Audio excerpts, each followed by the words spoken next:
Hey everybody, Danny Maude here. Thanks for joining us. How often have you seen the better players at your golf club, all the guys on TV, striking the ball consistently well, hitting the ball what seems like absolutely miles with not a lot of effort?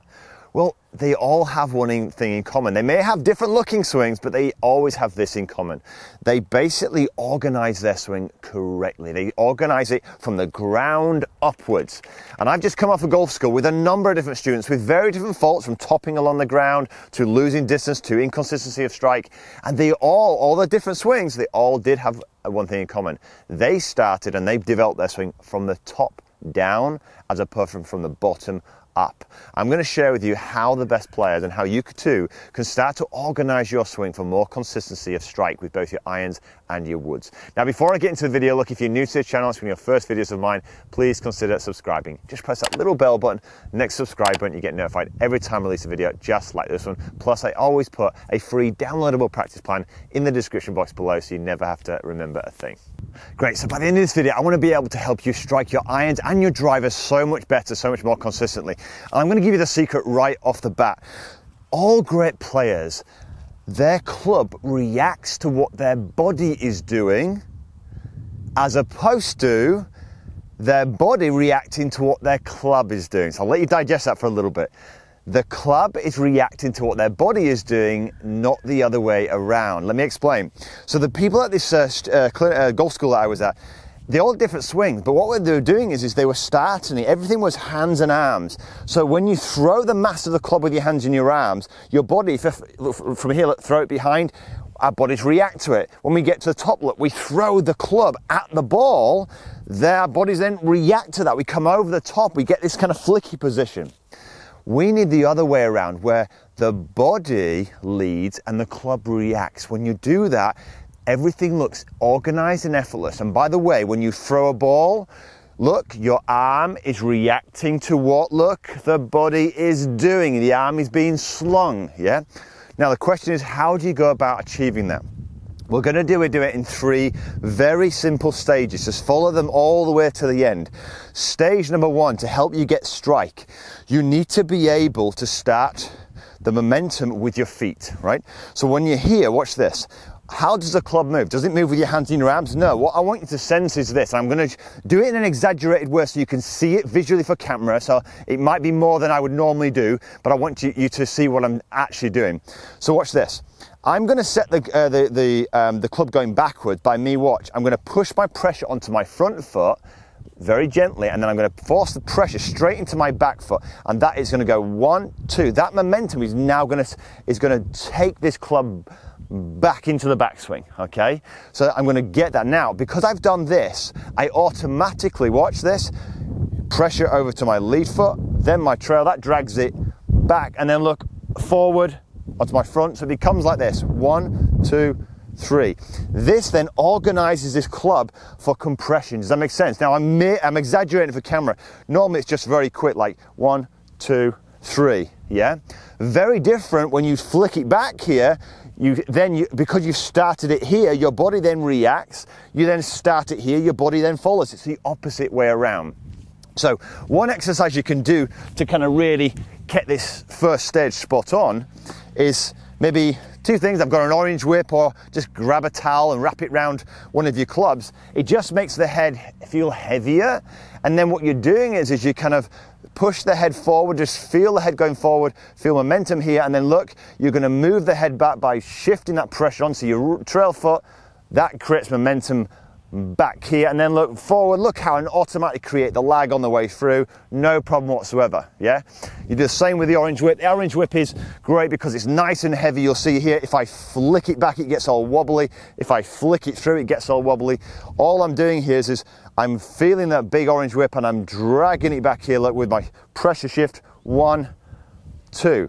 Now, I've done this before with students and they don't get it right straight away. Why? Because you've built a habit sometimes of using your arms, and sometimes you're unaware of it. So you need to start small with this as stage number one. Start small, take a ball, really soften those arms, and we want the arms and the club to react to our body. So feel it, so push forward, push back. Feel yourself just getting some momentum in this club.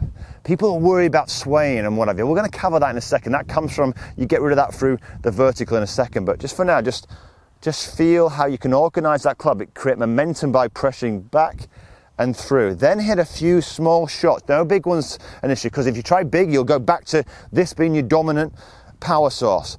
From here, watch this, start really small, pressure forward, 1, 2, 3. And you can probably see almost it looks a little bit loose to start with, okay? And again, I'm exaggerating a little bit for camera, but just to show you how that shift of pressure can start to organize the swing. So do a few of them, do a couple of shots like that, nice and simple.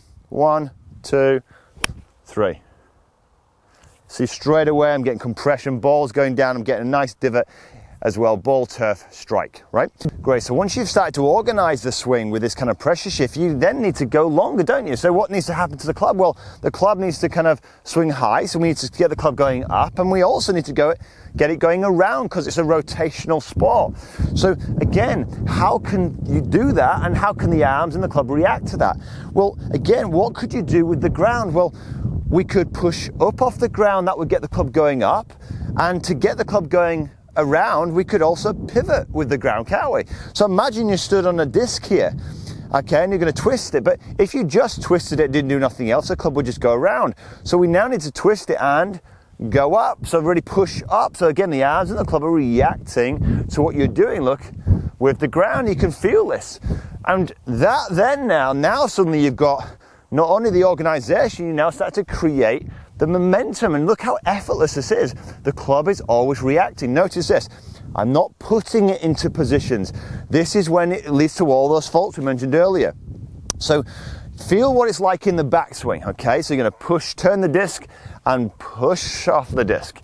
Now on the way through, it's exactly the opposite. What happens?